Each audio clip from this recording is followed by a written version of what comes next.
Hello বন্ধুরা, আজকে আমি তোমাদের সাথে আলোচনা করব জিএসটি অ্যাপ্লাই 2024।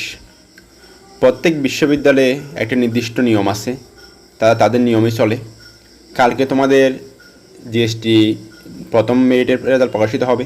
এরপর তোমাদের প্রাথমিক নিশ্চয়ন করতে হবে, ভর্তি ফি দিয়ে তোমাদের ভর্তি হওয়া লাগবে।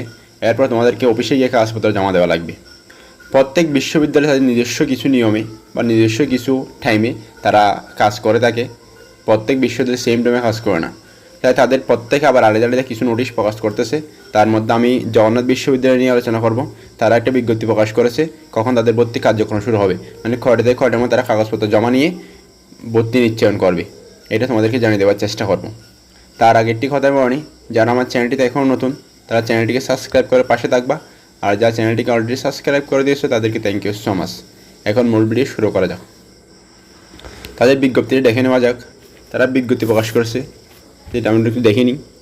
সংশ্লিষ্ট সকল অবগতির জন্য জানানো যাচ্ছে যে জগন্নাথ বিশ্ববিদ্যালয়ের স্নাতক সম্মান বিবিএ প্রথম বর্ষে ABC ইউনিটে 2023-24 শিক্ষাবর্ষে জিএসটি গুচ্ছবুত্ত বিশ্ববিদ্যালয়ের সমন্বিত ভর্তি কার্যক্রম প্রথম পর্যায়ে 5 তারিখ 6 মাস 2024 তারিখ দুপুর 12টা ঘটিকা হতে 7 তারিখ 6 মাস 2024 তারিখ 11:59 পর্যন্ত তোমাদের কী হতে পারবা, অনলাইনে আবেদন করে পেমেন্ট করতে পারবা। এবার হচ্ছে তোমাদের ওই জগন্নাথ বিশ্ববিদ্যালয়ের কয়টা থেকে কয়টার মধ্যে তোমাদের ওই কাগজপত্র জমা নেবে। তারিখ তো সেম থাকবে, তারিখ 8 তারিখ 6 তারিখ থেকে 8 তারিখের মধ্যে থাকবে, কিন্তু কার্যক্রমটা কয়টা থেকে কয়টার মধ্যে চলবে এটা তোমাদেরকে জানিয়ে দেওয়ার চেষ্টা করব।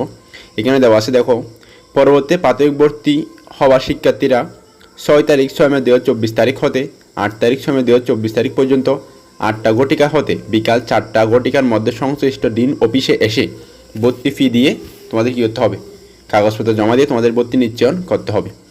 তোমাদের দুটো জিনিস আনতে হবে, এটা হচ্ছে একটা হচ্ছে এসএসসি সম্মান পরীক্ষার মূল নাম্বারপত্র, আর একটা হচ্ছে এসএসসি সম্মান পরীক্ষার মূল নাম্বারপত্র। এগুলো নিয়ে তোমাদেরকে কী করতে হবে, অফিসে গিয়ে ওই সকাল কয়টা থেকে 8টা থেকে 4টার মধ্যে তোমাদের কী করতে হবে, ভর্তি কার্যক্রম শেষ করতে হবে। তাহলে তোমাদের কী হবে, ভর্তি নিশ্চয়নটা শেষ হবে আর কি। হ্যালো বন্ধুরা, আজকে এই ভিডিও এতটুকু। তোমরা ভিডিওটি মনোযোগ সহকারে দেখার জন্য অনেক অনেক ধন্যবাদ।